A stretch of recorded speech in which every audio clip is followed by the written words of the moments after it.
The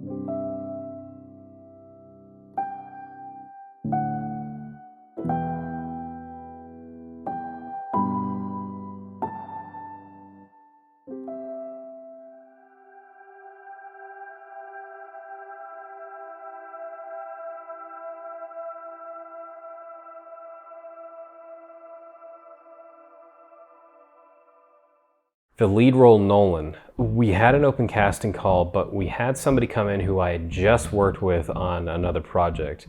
It was a short film that Chelsea Kmo was directing that I was filming called Bring Me Home, which was a fantasy, slight fantasy horror film about a dark fairy who steals the souls of men who pass by. And Taylor played the man that passed by and got his soul taken. We sort of clicked right away, and we discussed on set, what was next for us. Hey, what are you working on after this? And we told him, like, well, we're doing this film, and it's about this and about that. And Taylor was very, very, very open with me about some of the stuff that he had gone through.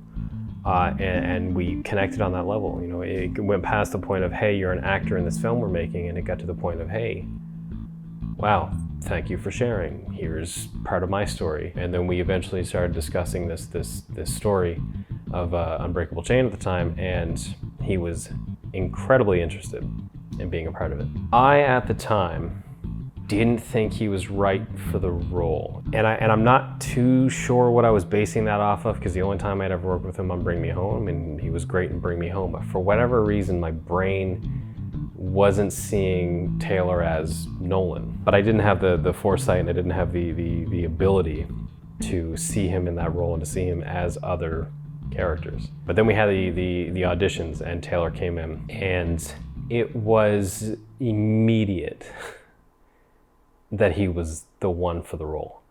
Understand? What in the hell am I supposed to understand from you? That I should sit in my room for the rest of my life and stare at the fucking walls? And yet, it always comes full circle to this. With me getting mad and yelling at you. As if you actually exist. But you don't, do you? I'm just standing here, arguing with myself. He had come in and he read a few scenes. They were very intense scenes, and I turned to Chelsea and I said, he's Nolan. That's it.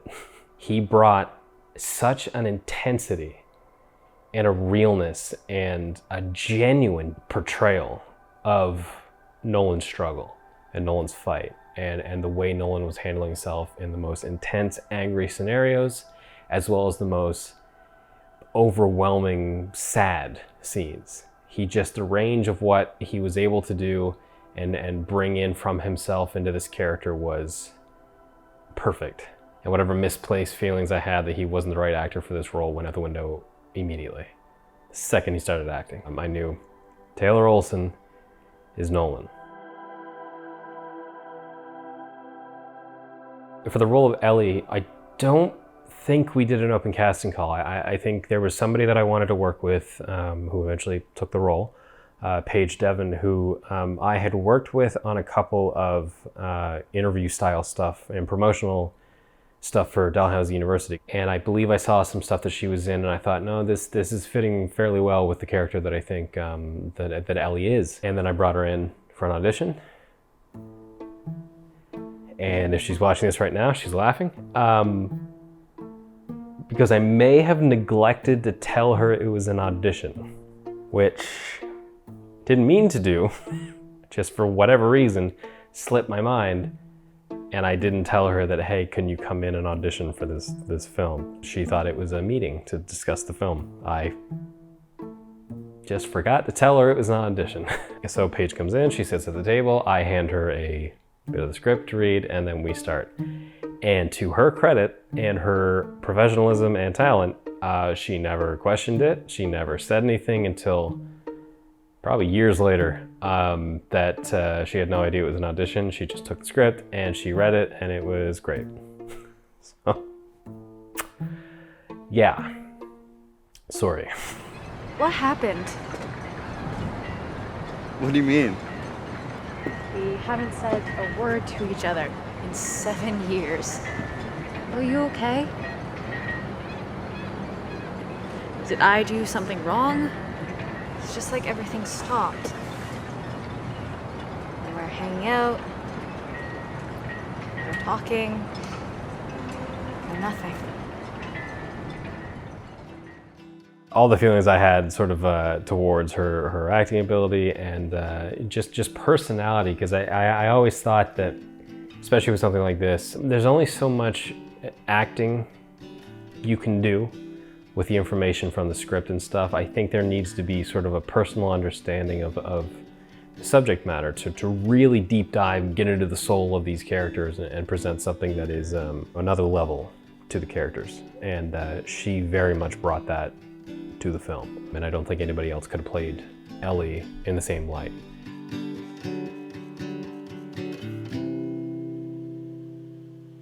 Now it was time for the big bad Sam. Depression. So this is another open casting call thing, but I actually had somebody in mind for the film, and it was somebody that I had worked with in the past, Cody Brown. He was one of the lead goons, Alan, in Ageless, and I loved his acting. I loved working with him. He was a great guy. And eventually we decided, okay, here's our guy. After the auditions, he nailed it. He's exactly what we're looking for. He's going to be the guy. Unfortunately, some scheduling stuff came up, and he wasn't able to do it, which is absolutely fine. You know, he's such an amazing and genuine guy. He was super honest about it, let us know as soon as he knew, and it just allowed us to sort of regroup, hold another casting call, and eventually find who we found. Cody was incredibly generous and very professional, and I can't recommend him enough for any project. But eventually when we did the second casting call for Sam, we found our Sam, and I believe he came in with the exact same outfit that he wore in the film, Bob Mann.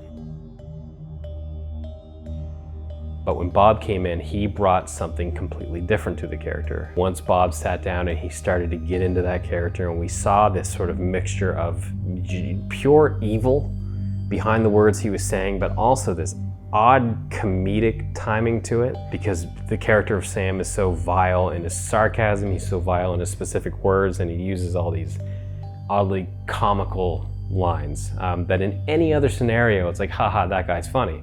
But the way that Bob was playing it was like, haha, that guy's funny. Also, fuck this guy. I'm currently taking bets on how long it will be before you just stop talking to her again. Though I suppose the better question might be, how long before she just gives up on you?